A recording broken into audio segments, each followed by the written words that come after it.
Hi guys, gumawa nga pala ako ng lomi para sa kuya namin dahil ikapito ng taon na nga nito na wala siya sa aming piling.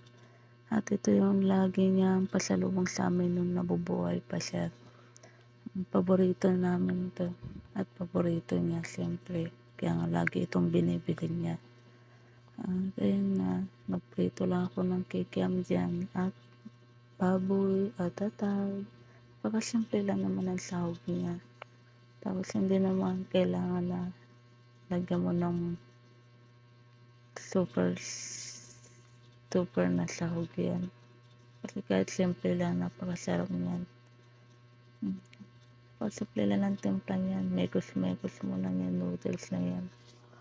Lomi Batangas nga pala to guys. At ayan, madali lang siya lutuin, hindi naman mahirap. Masarap pati siya guys. Lalagyan mo lang ng toyo at kalamansi with sili. Ayan ang pampalasa niya. Tapos gumawa din ako ng coffee jelly para meron kaming dessert. Paborito namin yung coffee jelly. Madali lang din naman yan, coffee jelly. Gawa lang naman sa kape yung gulaman yan. Tapos lalagyan ng gatas, condense. Lalagyan ko nga doon pala ng yelo para mabilis lumamig. Sarap niya, mga okay lang, tama lang yung tamis niya. At yan nga po, kainan na po tayo ng lomi, mantang, super sarap. Siyempre, luto ko yan. Ano man laitin ko, luto ko, diba? Maraming salamat sa panonood guys. Bye-bye. Kain po tayo guys. Katsaw.